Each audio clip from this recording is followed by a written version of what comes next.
Hello good morning to everyone. ಇವತ್ತು ಗುರು ಪೌರ್ಣಮಿ ಆಗಿರೋದ್ರಿಂದ ಬೇಗನೆ ಎದ್ದು ಮನೆಯೆಲ್ಲ ಕ್ಲೀನ್ ಮಾಡಿಕೊಂಡು ಸ್ನಾನ ಮಾಡಿಕೊಂಡು ನಮ್ಮ ಹಸ್ಬೆಂಡ್ ಪ್ರಸಾದನ ಮಾಡ್ತಾ ಇದ್ದಾರೆ ರಾಘವೇಂದ್ರ ಸ್ವಾಮಿಗೆ ಅಂತ ಹೇಳ್ಬಿಟ್ಟು.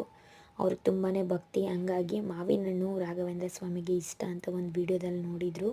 ಅವತ್ತಿಂದನೂ ಕೂಡ ಮಾವಿನ ಹಣ್ಣಲ್ಲೇ ಪ್ರಸಾದ ಮಾಡಬೇಕು ಅಂತ ಮಾವಿನ ಹಣ್ಣಲ್ಲಿ ಕೇಸರಿ ಭಾತನ ಮಾಡ್ತಾ ಇದ್ದಾರೆ. ದ್ರಾಕ್ಷಿ, ಗೋಡಂಬಿ ಇದನ್ನೆಲ್ಲ ಯೂಸ್ ಮಾಡಿಕೊಂಡು ಮಾಡುವಂಥದ್ದು. ಆಲ್ಮೋಸ್ಟ್ ಕೇಸರಿ ಭಾತ್ ಮಾಡೋದು ಗೊತ್ತಿರುತ್ತೆ ಸೇಮ್, ಆದರೆ ಸಕ್ಕರೆ, ಏಲಕ್ಕಿ, ಮಾವಿನ ಹಣ್ಣು ಇಷ್ಟನ್ನು ಹಾಕ್ಬಿಟ್ಟು ರುಬ್ಬಿಟ್ಟು ಮಾಡುವಂಥದ್ದು. ಅದು ಎಕ್ಸ್ಟ್ರಾ ಫ್ಲೇವರ್ನ ಕೊಡುತ್ತೆ ಮತ್ತು ರಾಘವೇಂದ್ರ ಸ್ವಾಮಿಗೆ ತುಂಬ ಇಷ್ಟವಾದಂಥ ಪ್ರಸಾದ ಅಂತೆ. ಹಂಗಾಗಿ ಪಂಚದ್ರವ್ಯಗಳನ್ನೆಲ್ಲ ಹಾಕಿ ಮಾಡುವಂಥದ್ದು ನಾವು ದೇವರಿಗೆ ಅರ್ಪಿಸ್ಬೇಕು ಅಂತ ಹೇಳ್ಬಿಟ್ಟು ಬೇಗನೆ ಎದ್ದು ಪ್ರಸಾದ ಎಲ್ಲ ಅವ್ರು ಮಾಡ್ಕೊತಾಯಿದ್ರು. ನಾನು ದೇವ್ರ ಮನೆಯೆಲ್ಲ ಕ್ಲೀನ್ ಮಾಡಿಕೊಂಡು ದೇವ್ರ ಪೂಜೆ ಸಾಮಾನೆಲ್ಲ ತೊಳೆದಿಟ್ಟು ಅರಿಶಿನ ಕುಂಕುಮ ಇಟ್ಟು ದೇವ್ರ ಮನೆಯೆಲ್ಲ ಕ್ಲೀನ್ ಮಾಡಿಕೊಂಡು ರೆಡಿ ಮಾಡಿಕೊಂಡೆ. ಪೂಜೆಗೆ ಹೂವೆಲ್ಲ ಮುಡಿಸ್ಕೊಂಡು ರೆಡಿ ಆದಮೇಲೆ ಪ್ರಸಾದನೂ ಕೂಡ ರೆಡಿ ಆಯಿತು. ಮತ್ತು ದೇವರಿಗೆ ಪ್ರಸಾದಕ್ಕೆ ಅಂತೇಳಿ ಚೆನ್ನಾಗಿರೋ ಒಂದು ಬೌಲ್ನ ತೊಗೊಂಡು ತೊಳೆದಿಟ್ಟು ರೆಡಿ ಮಾಡಿ ಇಟ್ಕೊಂಡಿದ್ದೀವಿ. ಇದನ್ನೇ ದೇವರಿಗೆ ಅರ್ಪಿಸ್ತಾ ಇರೋವಂಥದ್ದು ನಾವು. ಇದು ಬಂದು ಮಾವಿನ ಹಣ್ಣಿನಿಂದ ಮಾಡಿರೋಂಥ ಕೇಸರಿ ಭಾತು. ರಾಘವೇಂದ್ರ ಸ್ವಾಮಿಗೆ ಪೂಜೆಗೆಲ್ಲ ರೆಡಿ ಮಾಡಿ ಇಟ್ಕೊಂಡಿದ್ದೆ ಆಲ್ರೆಡಿ ನಾನು. ಮತ್ತು ನಾನು ದೀಪ ಹಚ್ಚೋಣ ಅಂತ ಹೇಳ್ಬಿಟ್ಟು ದೀಪ ಹಚ್ಕೊಂಡು ಮತ್ತು ಅರಿಶಿನ ಕುಂಕುಮ ಎಲ್ಲ ಇಟ್ಕೊಂಡು ಕಳಸಕ್ಕೆ ಫಸ್ಟು ಪೂಜೆನ ಮಾಡಿ ಗಣೇಶನಿಗೆ ಪೂಜೆ ಮಾಡಿಬಿಟ್ಟು ನೆಕ್ಸ್ಟು ರಾಘವೇಂದ್ರ ಸ್ವಾಮಿಗೆಲ್ಲ ಪೂಜೆ ಮಾಡಬೇಕು ಅಂತೇಳಿ ರೆಡಿ ಮಾಡ್ಕೊತಾ ಇದ್ದೀನಿ. ದೀಪನೂ ಕೂಡ ಹಚ್ಕೊತಾ ಇದ್ದೀನಿ.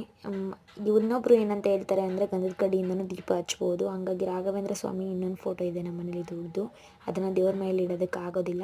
ಹಾಗಾಗಿ ಅಲ್ಲಿ ಒಂದು ದೀಪನ ಇಟ್ಟು, ಮಣ್ಣಿನ ದೀಪನ ಇಟ್ಟು ಅಲ್ಲಿ ನಾನು ದೀಪನ ಹಚ್ಕೊತೀನಿ.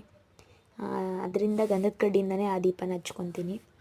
ಪೂಜೆ ಮಾಡೋದಕ್ಕೆ ಹೋಗ್ತೀನಿ ಅಲ್ವಾ, ಆ ಟೈಮಲ್ಲೇ ಅದಕ್ಕೂ ಕೂಡ ಅರಿಶಿನ ಕುಂಕುಮ ಇಟ್ಕೊಂಡು ರೆಡಿ ಮಾಡಿಕೊಂಡೆ. ದೀಪ ಕೂಡ ಹಚ್ಕೊಂಡು ಪೂಜೆ ಮಾಡ್ಕೊತಾ ಇದ್ದೀನಿ. ಪೌರ್ಣಮಿ ಅಂತ ಅಂದರೆ ಏನೋ ಒಂಥರ ಗುರು ಪೌರ್ಣಮಿ ಬಂದಿದೆ ಅಲ್ವಾ, ಹಂಗಾಗಿ ಸಾಯಿಬಾಬಾ ದೇವಸ್ಥಾನಕ್ಕೆ ಅಥವಾ ರಾಘವೇಂದ್ರ ಸ್ವಾಮಿ ದೇವಸ್ಥಾನಕ್ಕೆ ಹೋಗಿ ತುಪ್ಪದ ದೀಪದಿಂದ ದೇವರಿಗೆ ಆರತಿನ ಮಾಡಿ ಬರೋದ್ರಿಂದ ನೆಮ್ಮದಿ ಸಿಗುತ್ತೆ. ಅಕಸ್ಮಾತ್ ನಾವು ದೇವಸ್ಥಾನಕ್ಕೆ ಹೋಗೋದಕ್ಕಾಗಿಲ್ಲ ಅಂದರೆ ಮನೆಯಲ್ಲೇ ಎಲ್ಲ ಕ್ಲೀನ್ ಮಾಡಿ ಸ್ನಾನ ಮಾಡಿ ಮನಶುದ್ಧಿಯಿಂದ ತುಪ್ಪದ ದೀಪನ ಹಚ್ಚಿ ಆರತಿ ಮಾಡಿ ತುಂಬಾ ಒಳ್ಳೆಯದು. ದೇವರಿಗೆ ಪ್ರಸಾದ ಕೂಡ ಅರ್ಪಿಸಿ. ನಿಮ್ಗೆ ಯಾವ್ದು ಇಷ್ಟ ಆಗುತ್ತೆ, ನಿಮ್ಮ ಕೈಲಿ ಯಾವುದಾಗುತ್ತೆ ಅದನ್ನು ಕೂಡ ಮಾಡಿದ್ರೂ ಆಗುತ್ತೆ. ನಾವು ಯಾವಾಗ್ಲೂ ಗುರು ರಾಘವೇಂದ್ರ ಸ್ವಾಮಿಗೆ ಗುರುವಾರ ಪ್ರತಿಯೊಂದು ಗುರುವಾರನೂ ಮಿಸ್ ಮಾಡ್ದೇ ಮಾಡ್ತೀವಿ. ನಮ್ಮ ಕೈಲಿ ಎಷ್ಟು ಮಟ್ಟಿಗೆ ಆಗುತ್ತೋ ಅಷ್ಟು ಮಟ್ಟಿಗೆ ಪೂಜೆನ ಮಾಡ್ತೀವಿ. ಹಾಗೆ ದೀಪನೂ ಕೂಡ ಹಚ್ಕೊಂಡು, ನನಗೆ ಆ ದೇವ್ರ ಫೋಟೋ ತುಂಬಾ ಇಷ್ಟ. ಅದು ಬಂದು ನಮ್ಮ ಮನೆ ಗೃಹ ಪ್ರವೇಶಕ್ಕೆ ನಮ್ಮ ಅತ್ತೆ ಕಡೆಯಿಂದ ಬಂದಿರೋವಂಥ ಗಿಫ್ಟ್ ಅದು.